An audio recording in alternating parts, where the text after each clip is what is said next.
Amazon has removed Christmas ornaments featuring images of the Auschwitz concentration camps from its site. The online marketplace acting after outcry from the Auschwitz-Birkenau State Museum. Images from the Nazi death camps were depicted on tree ornaments, a mouse pad, and a bottle opener. On Twitter, the museum said it was disturbing and disrespectful. We reached out to Amazon, and they said to us, in part, all sellers must follow our selling guidelines, and those who do not will be subject to action, including potential removal of their account.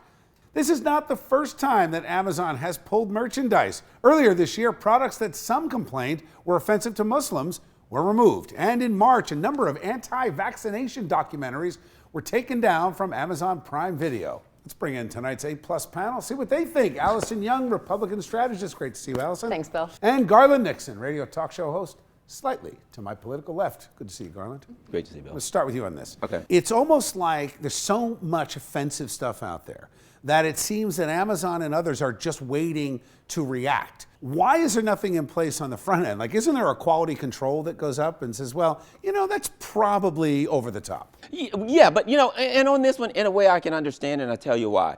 Because I wouldn't consider it as much offensive as I would tasteless. You know what I mean? Offensive, it's not like they're saying something, but it's kind of tasteless to have pictures of a death camp out there for Christmas of all things. Well, intent matters, right? Yeah, exactly. Was this Right. about history? Was this about reminding people of a horrific time in human history? Or was it to be offensive and like, is this a death camp joke? Or like they had remember on it or something like that. Some words that meant something might help.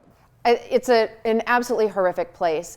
It is an historical one, and this kind of horrific history sells. You're right that the intent matters, and what I would assume is that this is just done by a company that mass produces tourist tchotchkes, and they don't necessarily look at every single image. Like, they may be producing the same 30 products that have like Niagara Falls on them or the Statue of Liberty. This time it happened to be Auschwitz, which, for better or for worse, is a tourist place right now. Some people go to remember. Well, and there's a museum in D.C. There are other the museums Holocaust Museum, sure. where they depict horrific images, which to me are designed to have the younger generation say, my God, that really happened. Should be there to remember a horrific tragedy so it's never repeated.